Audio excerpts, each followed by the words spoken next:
Hello everyone, super coaching text book के online platform पर आप सबका स्वागत है। तो आप सबको पता है कि भाई एनवीएस की जो है वो कैलेंडर जारी कर दिया है। तो आपके बहुत सारे डाउट्स थे कि किस टाइप की जॉब है, प्राइवेट है, गवर्नमेंट है, जो है सिलेबस क्या होता है, सैलरी क्या होती है, एग्जाम पैटर्न क्या है, एज क्या है।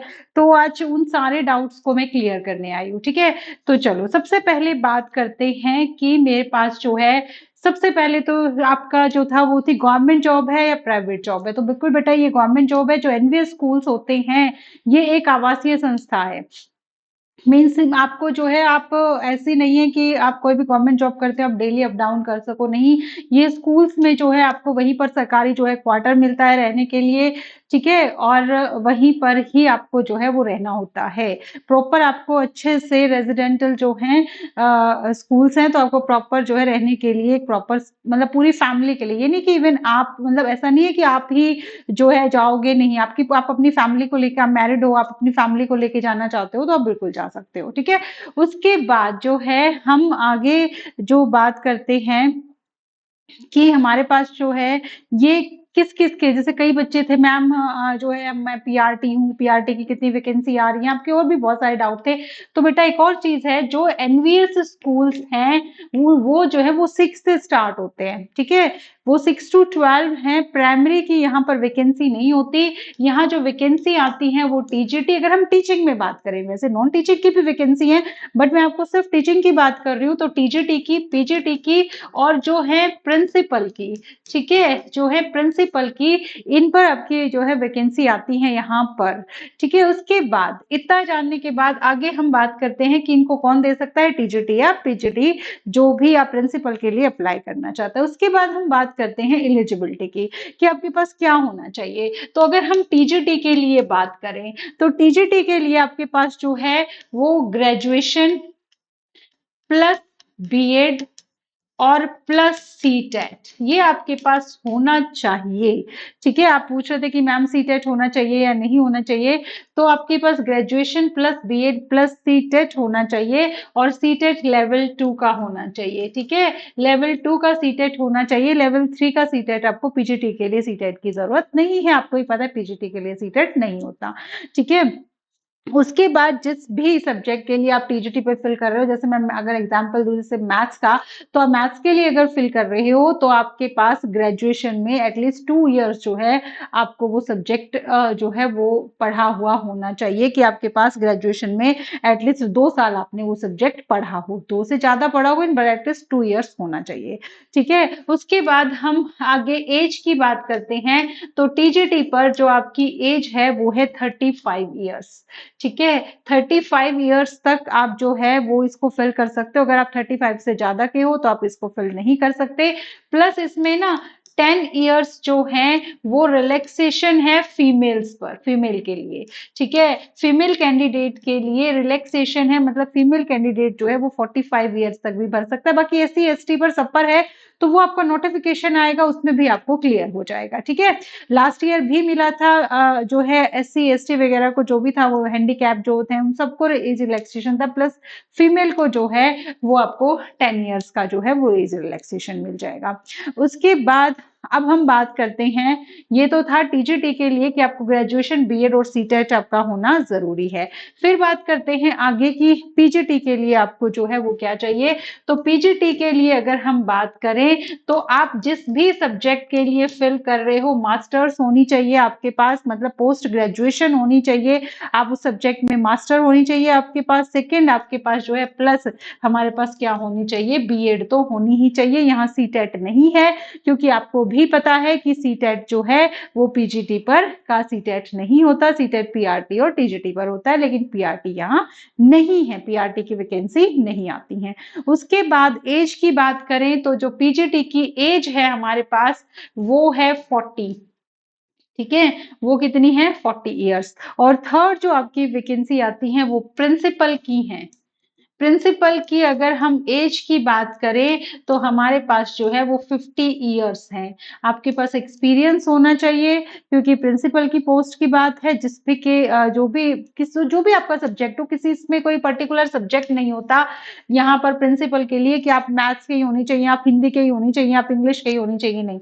बस जो भी आप हो, आपका सब्जेक्ट है, आपका 10 इयर्स का क्या होना चाहिए कम से कम, शायद मे बी 10 इयर्स का है, बाकी इस बारे में मैं थोड़ा सा डाउटफुल हूँ। तो आपके पास जो है वो एक्सपीरियंस होना चाहिए, ठीक है।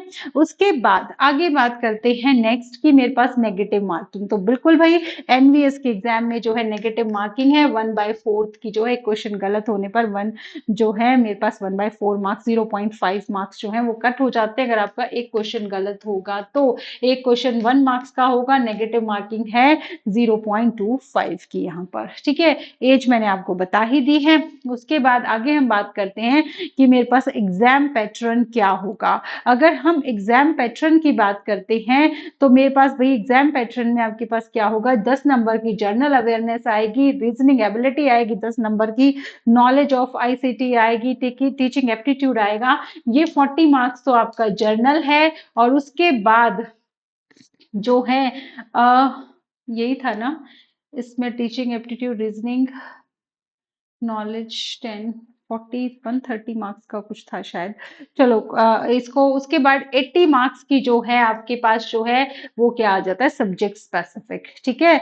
आप जिस भी सब मैथ्स के स्टूडेंट हो तो 80 मार्क्स का मैथ्स आएगा, और इस 80 मार्क्स में ही आपकी जो है वो पेडागोजी भी होगी उस सब्जेक्ट से रिलेटेड, जो है जिस भी सब्जेक्ट का आप दे रहे हो उसी में ही 80 नंबर्स में ही आपके पास पेडागोजी भी इन्वॉल्व होगी।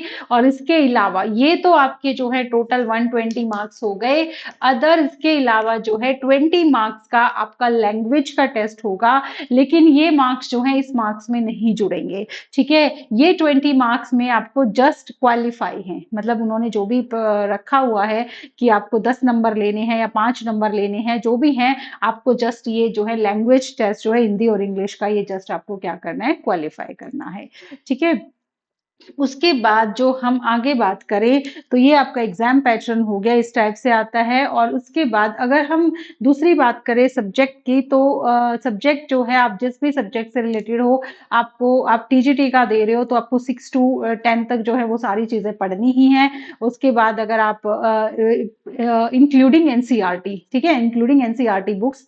इसके अलावा अगर आप पीजीटी का दे रहे हो तो आप 11th 12th और कुछ सारी नहीं, जैसे कुछ ग्रेजुएशन के एक आधा टॉपिक जो है वो होगा, बहुत ज्यादा नहीं, मेनली वो फोकस करते हैं 11th 12th पर, प्लस कुछ टॉपिक्स आपको करने पड़ेंगे ग्रेजुएशन के, ठीक है। उसके बाद ये मैंने बात की अपने सब्जेक्ट की, मैं मैथ्स की बात कर रही हूँ। अदर्स में भी मोस्टली जो है जो टीजीटी पर है वो 6 to 10 एनसीईआरटी प्लस जो भी एडवांस थोड़ा सा उसका लेवल है वो पूछ लेते हैं।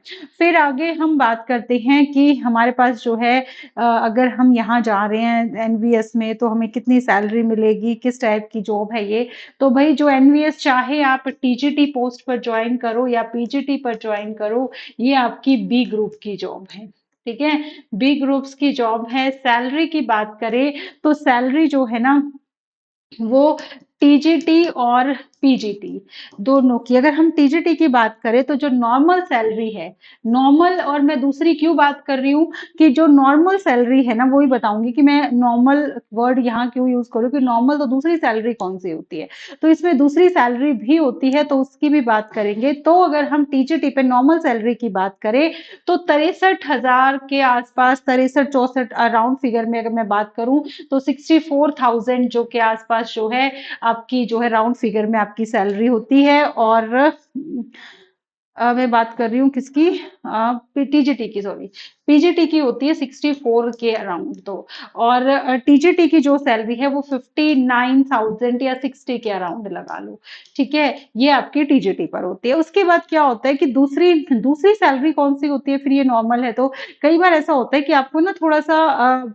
ऐसी जगह पर भेज दिया जाता है जहां पर मतलब थोड़ा सा, जैसे कि हम कहें कि एटमॉस्फेयर जो है या चीजें जो है आपको बहुत इजीली प्रोवाइड नहीं होती, बहुत ज्यादा पहाड़ी एरिया है, थोड़ा सा एबनॉर्मल सी हम जगह बोल सकते हैं, अगर वहाँ पर आपको भेज दिया जाता है, तो आप लोगों को कुछ एक्स्ट्रा सैलरी जो है, ऐसा नहीं होता कि आपको वहाँ भेजा जा रहा है, तो उसका कुछ ना कुछ आपको बेनिफिट भी मिलता है कि आप ऐसी जगह जा रहे हो, तो आपकी यहाँ पर जो सैलरी है टीजीटी पर, वो कम से कम 7,000 के आसपास जो है वो बढ़ जाती है, राउंड फिगर में कहें तो भई ये 67 या 68,000 के अराउंड आपको मिलती है, और पीजीटी पे जो है 71,000 के अराउंड या 72 लगा सकते हो के अराउंड जो है आपको सैलरी मिलती है। तो सैलरी भी बहुत अच्छी है, गवर्नमेंट जॉब है, आपको सरकारी क्वार्टर्स आपको मिलते हैं, आप अपने बच्चों को जो है वहाँ पर भी स्टडी करा सकते हो, तो बहुत सारी फैसिलिटीज़ मिलती हैं, सैलरी भी अच्छी है। जितनी भी गवर्नमेंट सैलरी जो इस पूरे इंडिया में, या हम हरियाणा की बात करें, तो अगर यहाँ आस-पास की भी दिल्ली की, हरियाणा की, यूपी की, या हम इंडिया की बात कर सकते हैं, जो टो नॉर्मल टीजीटी और पीजीटी को